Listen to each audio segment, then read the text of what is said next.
अस्सलामुअलैकुम, welcome to JK civil services. मैं हूं आपकी टीचर इकरा याकूब और आज का जो हमारा सेकंड लेक्चर है वो है सेल। आज के इस लेक्चर में देखेंगे introduction of cell, history of cell, cell theory, types of cell, cell components, functions of cell, cell division. ये सब हमें आज देखना है आज के लेक्चर में ये क्या होता है। और पहला जो हमारा है वो है व्हाट इज सेल। सेल क्या होती है? Cell are the building blocks of body. जो हमारी बॉडी है वो किससे बनती है? सेल से। फॉर एग्जांपल, अगर कोई हमें बिल्डिंग बनानी है तो उसके लिए हमें पहले क्या लेना है? उसके लिए हमें पहले ब्रिक चाहिए। जब हम बहुत सारी ब्रिक्स लेंगी, ईंटें लेंगी, तो तब जाके एक बिल्डिंग बनती है। वैसे ही जब एक बॉडी बनती है किसी भी ऑर्गेनिज्म की, तो उसके लिए पहले हमें क्या चाहिए? सेल। और तब जाके एक माइक्रो ऑर्गेनिज्म, एक ऑर्गेनिज्म बन जाता है। सेल क्या करता है? ये हमारे स्ट्रक्चर्स को, ये हमें स्ट्रक्चर्स प्रोवाइड करता है। हमारे बॉडी टिश्यूज़ को, हमें हमारे ऑर्गन्स को स्ट्रक्चर्स प्रोवाइड करता है। फॉर एग्जांपल, ये हमारी सेल है और जब बहुत सारी सेल्स मिल के जुड़ जाती हैं तो वो क्या बनाती हैं? वो एक टिश्यू बनाती हैं। और जब टिश्यूज़ बहुत सारे मिलते हैं तब जाके वो क्या बनता है? ऑर्गन। उसके बाद जब बहुत सारे ऑर्गन्स मिलते हैं वो क्या बनाते हैं? Organ system. ऑर्गन सिस्टम बनने के बाद जब ऑर्गन सिस्टम, बहुत सारे ऑर्गन सिस्टम जुड़ जाते हैं तब जाके वो एक ऑर्गेनिज्म बन जाता है। पहले सेल क्या है? Cell are the building block of body. जो किसी भी ऑर्गेनिज्म की बॉडी है वो किससे बनती है? सेल से। और सेल क्या करता है? ये हमारे बॉडी टिश्यूज, हमारे ऑर्गन्स को स्ट्रक्चर प्रोवाइड करता है। पहले एक सेल होती है, तब जब बहुत सारी सेल जुड़ जाती हैं तब जाके वो क्या बनाती हैं? टिश्यू बनने के बाद जब बहुत सारे टिश्यू जुड़ जाते हैं तब जाके वो क्या बनते हैं? एक ऑर्गन। उस ऑर्गन को क्या एक स्ट्रक्चर मिल जाता है। उसके बाद जब बहुत सारे ऑर्गन्स मिलते हैं तो वो क्या बनाते हैं? एक organ system. For example, respiratory system, digestive system, उसमें क्या होते हैं? बहुत सारे ऑर्गन्स उसमें प्रेजेंट होते हैं। जब बहुत सारे ऑर्गन सिस्टम मिलते हैं तब जाके क्या बनता है? एक ऑर्गेनिज्म। यहाँ तक समझ आया?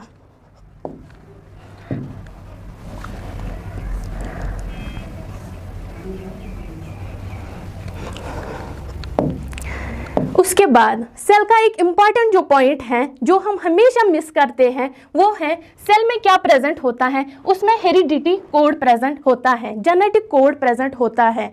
और सेल क्या करती है? वो अपने से और कॉपीज बनाती है और वहाँ से वो जो हेरिडिटी कोड या जेनेटिक कोड होता है वो उसमें वो पास करती है। चाहे उसे हम ऑफस्प्रिंग या प्रोजेनी बोलेंगे, ऑफस्प्रिंग या प्रोजेनी।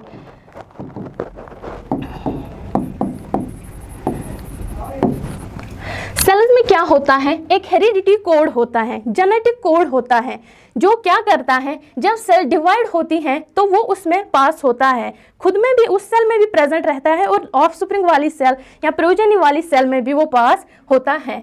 उसके बाद सेल क्या है? Basic structural and functional unit of life. Basic cell क्या है? एक जो ऑर्गेनिज्म होगा उसकी बेस कहाँ से है? सेल से, यानी कि ये बेसिक है इसका। उसके बाद स्ट्रक्चरल, ये क्या है? एक स्ट्रक्चर भी देती है हमारी बॉडी को, ऑर्गेनिज्म की बॉडी को, और फंक्शन भी करती है। उसके बाद जो इम्पॉर्टेंट है हमारे टॉपिक में वो है हिस्ट्री ऑफ सेल। ये हमें नाम और डेट जो है वो याद रखने हैं, क्योंकि एग्ज़ाम, जो भी कॉम्पिटिटिव एग्ज़ाम होता है उसमें यही नाम और डेट ज़्यादातर पूछे जाते हैं। उसके बाद सेल को किसने डिस्कवर किया? पहले इसको डिस्कवर किया है रॉबर्ट हुक ने। कब? इन 1665। पहले एक साइंटिस्ट आया जिसका नाम था रॉबर्ट हुक, जिसने क्या किया? सेल को डिस्कवर किया। उस टाइम रॉबर्ट हुक क्या कर रहे थे? वो ऑब्जर्व कर रहे थे स्लाइस ऑफ कॉर्क, जो ट्री होता है उसका बार्क जो होता है उसे कर रहे थे ऑब्जर्व। तो वहाँ पे उन्होंने एक एम्प्टी छोटा सा रूम देखा जिस तरह घर में हमारे रूम होते हैं वही इसने छोटा सा देखा और उसका नाम इन्होंने दिया सेल। किसने नाम दिया सेल? रॉबर्ट हुक ने। पहली बार इसे डिस्कवर किया है रॉबर्ट हुक ने। लेकिन उसका जो उस टाइम माइक्रोस्कोप था उसकी जो मैग्निफिकेशन थी वो बहुत कम थी, इसलिए वो फर्दर उस पर स्टडी नहीं कर पाया और उसने क्या कंक्लूड किया कि ये एक डेड सेल है। सेल किसने डिस्कवर की? रॉबर्ट हुक ने। कब? 1665। और उसने देखा स्लाइस ऑफ कॉर्क में कि उसने एक रूम जैसा स्ट्रक्चर देखा, बहुत छोटा, और उसका नाम उसने दिया सेल। लेकिन उसने ये स्टडी कंक्लूड की इस बात पे कि ये एक डेड सेल है। फिर 1674 में एंटोन वैन लीeuwenhoek आए। उन्होंने ऑब्जर्व की फर्स्ट लिविंग सेल। इन्होंने सेल दी थी लेकिन क्या? Dead cell. इन्होंने ऑब्जर्व की फर्स्ट लिविंग सेल। इनके बाद जो उस टाइम पे माइक्रोस्कोप था उसकी जो मैग्निफिकेशन थी वो अच्छी थी, बहुत ज़्यादा थी, इसलिए उसने वहाँ पे क्या देखा? उसने जब सेल डिस्कवर की तो उसने देखा कि उसकी जो मूवमेंट थी वो हो रही थी, तो उसने कहा ये लिविंग है, बैक्टीरिया प्रोटोजोआ में। उसके बाद 1831 में रॉबर्ट ब्राउन आए। उन्होंने क्या डिस्कवर किया? न्यूक्लियस। न्यूक्लियस क्या होता है? जो हमारी सेल है उसमें बहुत सारे कंपोनेंट्स प्रेजेंट होते हैं, चाहे उसमें माइटोकॉन्ड्रिया आएगा, चाहे राइबोसोम्स आएंगे, चाहे एंडोप्लाज्मिक रेटिकुलम आएगा, या चाहे न्यूक्लियस आएगा। तो उन्हीं कंपोनेंट्स में एक जो मेन है न्यूक्लियस, उसने उसे डिस्कवर किया, जो हमें आगे फर्दर अच्छे से डिटेल में पढ़ना है। तो न्यूक्लियस को डिस्कवर, न्यूक्लियस क्या है? न्यूक्लियस हमारी सेल का एक कंपोनेंट है जिसमें हमारा जेनेटिक मटेरियल प्रेजेंट होता है। क्या होता है? जेनेटिक मटेरियल प्रेजेंट होता है या हेरिडिटी मटेरियल प्रेजेंट होता है। न्यूक्लियस को यहाँ पे याद रखना, इसको ब्रेन ऑफ सेल बोला जाता है, ब्रेन ऑफ सेल। आगे हम डिटेल में न्यूक्लियस पढ़ेंगे। यहाँ पे हमें याद रखना है रॉबर्ट ब्राउन एक साइंटिस्ट थे।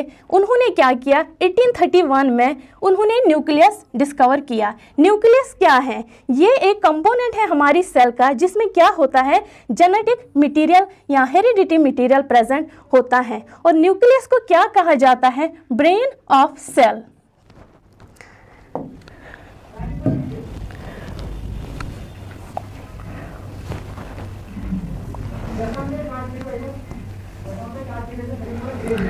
उसके बाद है cell theory. Cell theory in 1838 and 39 में पहली बार शील्डन और शिवान आए। शील्डन जो एक बॉटनिस्ट था और शिवान एक जोलॉजिस्ट था। इन्होंने क्या किया? इन्होंने बॉटनिस्ट जो था शील्डन, उसने एक प्लांट सेल प्रपोज की, उन्होंने एक प्लांट सेल दी। और जो शिवान था उन्होंने किस पे एक्सटेंड किया सेल को? एनिमल्स पे, यानी कि उन्होंने एनिमल सेल प्रपोज की। 1838 1839 में कौन आए? शील्डन और शिवान। शील्डन जो एक बॉटनिस्ट था और शिवान जो एक जोलॉजिस्ट था। शील्डन ने दी प्लांट सेल और शिवान ने दी एनिमल सेल। इन्होंने क्या देखा? इन्होंने देखा प्लांट सेल और एनिमल सेल में कुछ कैरेक्टरिस्टिक्स, कुछ पोस्टुलेट्स क्या थे? सिमिलर थे। और इन्होंने क्या मिलके फर्दर इस पे स्टडी की। उसके बाद 1855 में कौन आए? रुडोल्फ वर्क्यू जो एक पैथोलॉजिस्ट थे। उन्होंने क्या कहा? Concept of cell arise from pre existing cells. जो भी सेल हैं वो कहाँ से अराइज होती हैं? प्री एग्जिस्टिंग सेल से। किसने बोला ये? रुडोल्फ वर्क्यू इन 1855। उन्होंने सेल थ्योरी के बारे में कुछ पोस्टुलेट्स दिए। रुडोल्फ वर्क्यू ने कुछ पोस्टुलेट्स दिए किसके बारे में? सेल थ्योरी के बारे में। इसमें जो पहला पोस्टुलेट है वो है all living organs are composed of one or more sales. जो भी दुनिया में ऑर्गेनिज्म हैं वो बने हैं या एक से या बहुत सारी सेल से।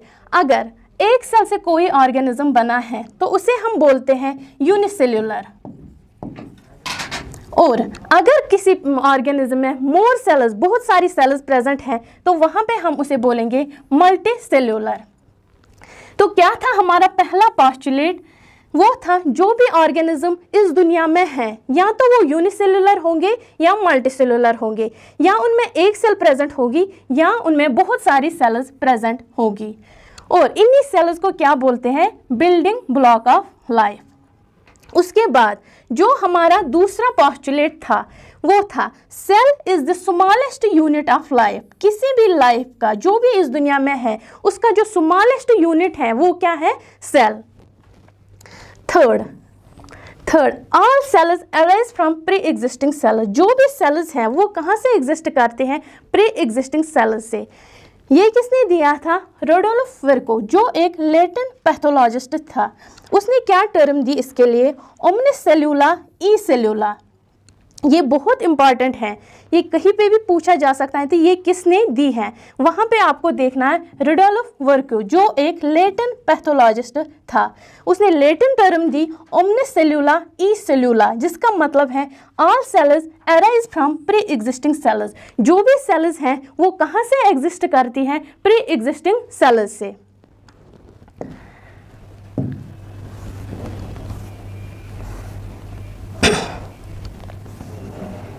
उसके बाद आता है हमारा टाइप्स ऑफ सेल्स। जो हमारी सेल्स हैं उसके कितने टाइप्स हैं? उसके 2 टाइप्स हैं, prokaryotic and eukaryotic. Prokaryotic cell जो है वो सिंगल सेल्ड ऑर्गेनिज्म में प्रेजेंट होती हैं। जो भी ऑर्गेनिज्म जिसमें एक सेल प्रेजेंट होगी वहाँ पे हम उसे प्रोकैरियोटिक बोल सकते हैं। इसमें क्या होता है? और जो यूकैरियोटिक है वो क्या है? Complex cells. ये होती है सिंपल सेल्स और वो होती है कॉम्प्लेक्स सेल्स। पहला जो प्रोकैरियोटिक सेल्स हैं उसमें क्या है? उसमें न्यूक्लियस प्रेजेंट नहीं होता है, और जो उसमें ऑर्गेनेल्स होते हैं वो भी प्रेजेंट नहीं। उसमें जो ऑर्गेनेल्स होंगे उनका जो मेम्ब्रेन है वो प्रेजेंट नहीं होता। ये हमारी सेल है, और इसमें जो भी माइटोकॉन्ड्रिया आएगा, एंडोप्लाज्मिक रेटिकुलम आएगा, न्यूक्लियस आएगा। पहले तो जो हमारी प्रोकैरियोटिक सेल है उसमें न्यूक्लियस नहीं होता है, और जो बाकी कंपोनेंट्स होते हैं उनमें जो मेम्ब्रेन होता है वो एब्सेंट होता है। पहला पॉइंट। और अब बातें हम यूकैरियोटिक की तरफ। इसमें न्यूक्लियस भी प्रेजेंट होता है, और जो ऑर्गेनेल्स हैं उनका मेम्ब्रेन भी प्रेजेंट होता है। इसमें न्यूक्लियस भी और मेम्ब्रेन बाउंड ऑर्गेनेल्स भी प्रेजेंट होते हैं। और यहाँ पे क्या है? न्यूक्लियस भी एब्सेंट है और मेम्ब्रेन बाउंड ऑर्गेनेल्स भी एब्सेंट है। और जो प्रोकैरियोटिक सेल हैं वो होती हैं सिंपलर देन यूकैरियोटिक, और जो यूकैरियोटिक सेल हैं वो होती हैं कॉम्प्लेक्स और लार्जर देन प्रोकैरियोटिक सेल। ये सिंपलर होती हैं देन यूकैरियोटिक, ये कॉम्प्लेक्स होती हैं और लार्जर होती हैं देन प्रोकैरियोटिक सेल। इसके बाद इसकी जो एग्जाम्पल है वो है बैक्टीरिया या आर्किबैक्टीरिया। ये है हमारे प्रोकैरियोटिक, और इसमें क्या है?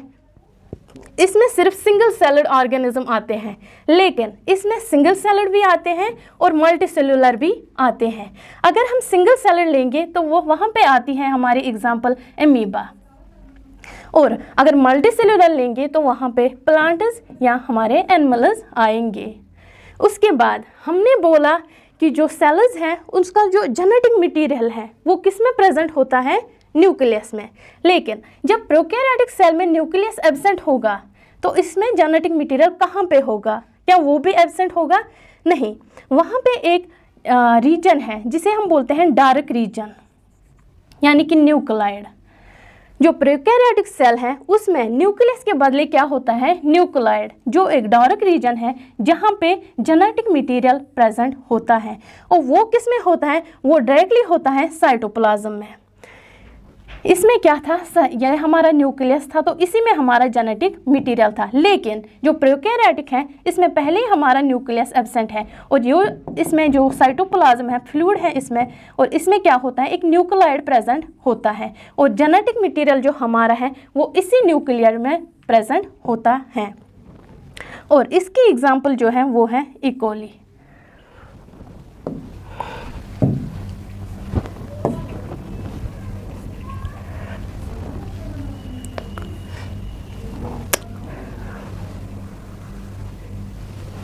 ये हमारी सेल है, ये यूकैरियोटिक सेल है, और ये हमारी प्रोकैरियोटिक सेल है।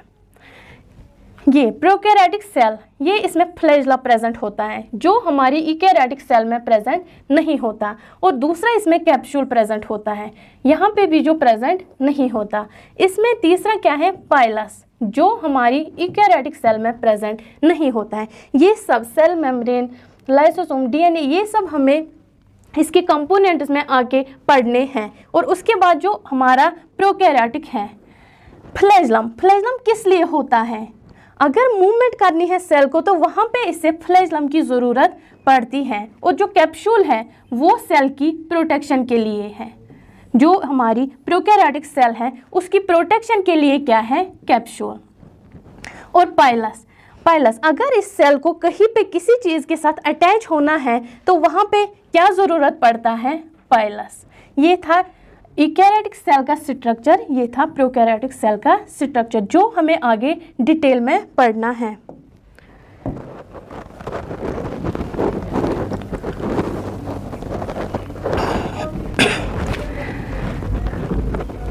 अब है यूकैरियोटिक सेल, डिटेल में हम यूकैरियोटिक सेल पढ़ेंगे।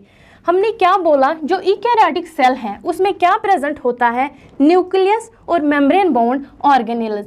जो न्यूक्लियस है वो क्या है, एक हाउस है, एक घर है, किसके लिए, जेनेटिक मटेरियल के लिए, डीएनए के लिए। यूकैरियोटिक सेल, इसमें क्या होता है, इसमें न्यूक्लियस प्रेजेंट होता है और इसमें क्या प्रेजेंट होते हैं, मेम्ब्रेन बाउंड ऑर्गेनेल्स। और जो हमारा जेनेटिक मटेरियल है वो किस में प्रेजेंट होता है, हमारे न्यूक्लियस में, DNA, in the form of DNA.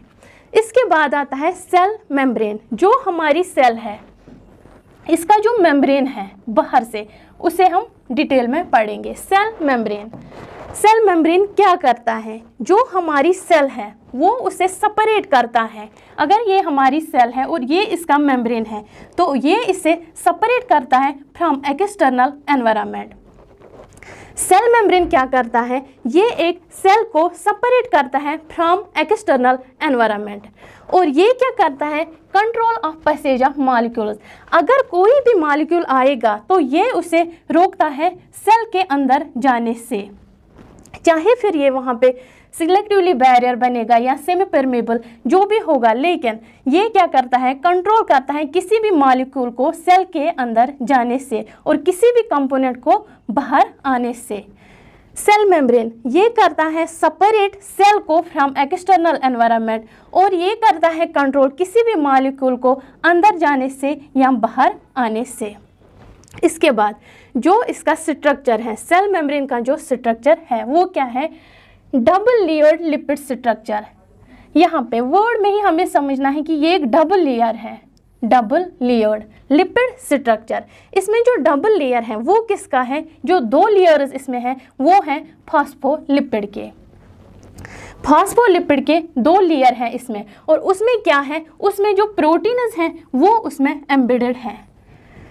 जो हमारा सेल मेम्ब्रेन है वो किसका बना है, डबल लेयर ऑफ फॉस्फोलिपिड्स, यानी कि जो फॉस्फोलिपिड है उसके दो लेयर हैं और उसमें क्या है, प्रोटीन जो है वो एम्बेडेड है। ये हमारा फॉस्फोलिपिड आएगा। और फॉस्फोलिपिड में क्या होता है, एक इसमें होता है हाइड्रोफिलिक, ये पहले इस स्ट्रक्चर क्या होता है, ये है फॉस्फोलिपिड। और इसमें क्या है, ये इसका हेड है और ये इसकी टेल है, और हेड है हाइड्रोफिलिक हेड, और जो इसकी टेल है वो है हाइड्रोफोबिक टेल। हाइड्रो का मतलब है वाटर या फ्लूइड, और फिलिक का मतलब है लविंग, जिसे पसंद करते हैं। और जो हेड है इसकी वो भी है यहाँ पे वाटर या फ्लूइड, और फोबिक क्या है, वो है फियर।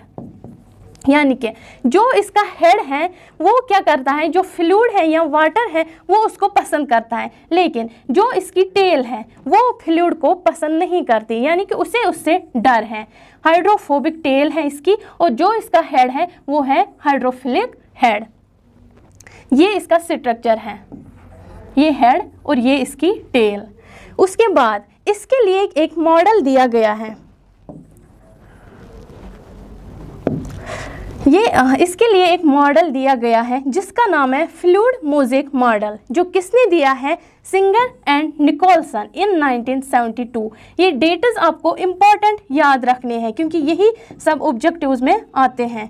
सिंगर एंड निकोलसन ने क्या दिया? Fluid mosaic model in 1972। किसके लिए? Structure of cell membrane. Fluid mosaic model, इसमें फ्लूइड क्या करता है? जो ये फ्लूइड है, जो इसमें फॉस्फोलिपिड्स हैं, वो क्या है? वो मूवमेंट करते हैं, जो लिक्विड में मूवमेंट करते हैं और उससे क्या होती है? उसकी फ्लेक्सिबिलिटी बढ़ जाती है। फॉर एग्जांपल, अगर कभी सेल में प्रेशर बढ़ जाता है, ये हमारी सेल है और इसमें प्रेशर इंक्रीज हुआ, तो वो वहाँ पे बर्स्ट नहीं होगी क्योंकि उसका जो सेल मेम्ब्रेन है उसमें बहुत ज़्यादा फ्लेक्सिबिलिटी होती है। वो क्या होती है? वो फूल जाती हैं लेकिन बर्स्ट नहीं होती। वो कैसे होती है? इसकी फ्लेक्सिबिलिटी किससे ज़्यादा होती है? फॉस्फोलिपिड्स से। जो फॉस्फोलिपिड्स इसमें होते हैं वो मूवमेंट करते हैं, मोटिलिटी करते हैं, उसकी वजह से क्या है? उसकी जो फ्लेक्सिबिलिटी है वो बढ़ जाती है। इसके बाद है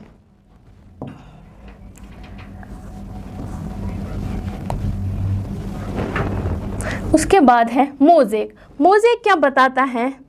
फ्लूइड हमने देखा कि वो उसकी फ्लेक्सिबिलिटी इंक्रीज करता है, वो सेल को बर्स्ट होने से बचाता है। उसके बाद है मोज़ेक। मोज़ेक क्या करता है? इसमें जो बहुत सारे कंपोनेंट्स हैं, हमारे सेल मेम्ब्रेन में जो बहुत सारे कंपोनेंट्स हैं वो इसमें अरेंज किए गए हैं, ना कि बाय चॉइस बल्कि उनकी काम के लिए, उनको कोई स्पेसिफिक काम है इसलिए वो इसमें अरेंज किए गए हैं। और वो क्या क्रिएट करते हैं? एक diverse and complex pattern. Fluid mosaic model कब आया है? 72 में। और उसका काम क्या है? फ्लूइड का। फ्लूइड क्या करता है? जो फॉस्फोलिपिड्स हैं हमारे सेल मेम्ब्रेन में, वो उसमें मूवमेंट करते हैं, उसकी वजह से क्या है? उसकी जो फ्लेक्सिबिलिटी है वो इंक्रीज होती है, वो हमारी सेल को बर्स्ट होने से बचाती हैं। उसके बाद जो मोज़ेक है ये क्या है? ये एक अरेंजमेंट है जिसमें बहुत सारे कंपोनेंट्स जो हैं वो अरेंज किए गए हैं और वो क्या करते हैं? क्रिएट करते हैं डाइवर्स एंड कॉम्प्लेक्स पैटर्न। ये है हमारे मेम्ब्रेन का स्ट्रक्चर। ये इसके फॉस्फोलिपिड्स है, हेड और टेल। टेल अंदर की तरफ इसलिए है क्योंकि ये हाइड्रोफोबिक है और जो हेड है वो बाहर की तरफ है क्योंकि वो हाइड्रोफिलिक है। और जो इसमें ये स्ट्रक्चर्स हैं प्रोटीन्स, यहाँ पे ये इसमें प्रोटीन्स हैं, integral proteins and peripheral proteins. जो पेरिफेरल प्रोटीन्स हैं वो कहाँ पे होते हैं? वो सरफेस पे प्रेजेंट होते हैं। जो इंटीग्रल हैं वो क्या? एम्बेडेड होते हैं। पेरिफेरल प्रोटीन्स होते हैं पेरिफेरली इसके सरफेस पे, और जो इंटीग्रल होते हैं वो इंटरनली होते हैं एम्बेडेड। और इनका काम क्या है? ये करते हैं सिग्नल ट्रांसपोर्ट और सेल रिकॉग्निशन। इसमें पहले आता है फॉस्फोलिपिड्स इसमें प्रेजेंट है। अगर हमारा सेल मेम्ब्रेन है उसमें कौन कौन सी चीज़ें प्रेजेंट है? पहले इसमें आया फॉस्फोलिपिड्स। वो क्या करते हैं? वो हमारी सेल को बर्स्ट होने से बचाते हैं। उसके बाद है प्रोटीन्स। प्रोटीन्स एक तो इंटीग्रल होते हैं, दूसरा पेरिफेरल प्रोटीन्स होते हैं। ये क्या करते हैं? ये ट्रांसपोर्ट करते हैं signal. Integral and peripheral proteins ये करते हैं सिग्नल ट्रांसपोर्ट और क्या करते हैं? Cell recognition. उसके बाद आता है कार्बोहाइड्रेट्स। ये भी इसी में प्रेजेंट होता है। और कार्बोहाइड्रेट्स क्या करता है? ये जो भी फॉस्फोलिपिड्स में ये उसी के साथ अटैच होते हैं। लिपिड्स या प्रोटीन्स उसके साथ कौन अटैच होते हैं? कार्बोहाइड्रेट्स। और ये क्या करते हैं? ये भी हमें मदद करते हैं सेल रिकॉग्निशन में, सेल रिकॉग्निशन। और ये प्रेजेंट होते हैं आउटर सरफेस ऑफ मेम्ब्रेन। जो हमारे मेम्ब्रेन का आउटर सरफेस होगा वहाँ पे कार्बोहाइड्रेट्स प्रेजेंट होंगे।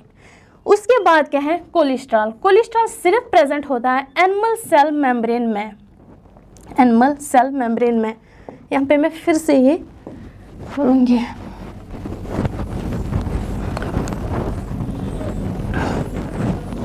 फ्लूइड मोज़ेक मॉडल कब आया? 72 में। और किसने दिया? Singer and Nicolson. और इसमें क्या था, फ्लूइड क्या करता था, उसमें थे फॉस्फोलिपिड्स। जो हमारा सेल मेम्ब्रेन था उसमें फॉस्फोलिपिड्स प्रेजेंट होते हैं, जो क्या करते हैं, हमारी सेल मेम्ब्रेन की फ्लेक्सिबिलिटी जो है वो इंक्रीज करते हैं। और जब भी हमारी सेल का प्रेशर बढ़ जाता है तो वो फूल जाती है। अगर ये फॉस्फोलिपिड्स वहाँ पे मूवमेंट नहीं करेंगे या वहाँ पे प्रेजेंट नहीं होंगे तो उसकी जब प्रेशर बढ़ जाएगा तो सेल बर्स्ट होगी। पहले फॉस्फोलिपिड, उसके बाद था मोज़ेक। मोज़ेक क्या है, मोज़ेक जो बहुत सारे कंपोनेंट्स हैं हमारे सेल मेम्ब्रेन में वो वहाँ पे अरेंज किए गए हैं, वो क्रिएट करते हैं डाइवर्स एंड कॉम्प्लेक्स पैटर्न। जो हमारा सेल मेम्ब्रेन है उसका स्ट्रक्चर, ये इसका हाइड्रोफिलिक हेड है ये, और ये इसका हाइड्रोफोबिक टेल है। हाइड्रोफिलिक हेड बाहर की तरफ है क्योंकि ये वाटर या फ्लूइड को पसंद करता है, लेकिन टेल क्या है, हाइड्रोफोबिक है, ये पसंद नहीं करता, इसको डर है फ्लूइड या वाटर से, इसलिए इसकी टेल अंदर की तरफ है। और इसमें क्या प्रेजेंट है, proteins, integral proteins and peripheral proteins. Integral proteins होते हैं एम्बेडेड, जो फॉस्फोलिपिड उसमें वो एम्बेडेड है, और जो पेरिफेरल प्रोटीन्स हैं वो सरफेस के साइड में प्रेजेंट होते हैं। और ये प्रोटीन्स क्या करते हैं, ये ट्रांसपोर्ट करते हैं सिग्नल और सेल रिकॉग्निशन करते हैं। उसके बाद क्या है, इसमें और एक चीज़ है वो है कार्बोहाइड्रेट्स। कार्बोहाइड्रेट्स क्या है, वो अटैच होते हैं लिपिड्स एंड प्रोटीन्स। जो इसमें लिपिड्स, फॉस्फोलिपिड्स और प्रोटीन्स थे, कार्बोहाइड्रेट्स उसी के साथ अटैच होते हैं। और वो कहाँ पे लोकेट होते हैं, आउटर सरफेस ऑफ मेम्ब्रेन। जो इसका आउटर सरफेस होगा वहाँ पे कार्बोहाइड्रेट्स प्रेजेंट होते हैं। और वो भी हमें क्या करता है, मदद सेल रिकॉग्निशन में। प्रोटीन्स भी सेल रिकॉग्निशन करते हैं और कार्बोहाइड्रेट्स भी सेल रिकॉग्निशन करते हैं। और कोलेस्ट्रॉल, उसके बाद है कोलेस्ट्रॉल। कोलेस्ट्रॉल सिर्फ प्रेजेंट होता है एनिमल सेल मेम्ब्रेन में। कोलेस्ट्रॉल अब कौन कौन सा आया जो हमारे मेम्ब्रेन में प्रेजेंट है, पहले आया फॉस्फोलिपिड, दूसरा है प्रोटीन, तीसरा आता है इसका कार्बोहाइड्रेट, और चौथा जो है वो है इसका कोलेस्ट्रॉल। लेकिन कोलेस्ट्रॉल सिर्फ एनिमल सेल में प्रेजेंट होता है। इसके जो बाकी कंपोनेंट्स हैं वो हम अगले लेक्चर में डिफाइन करेंगे। Thank you.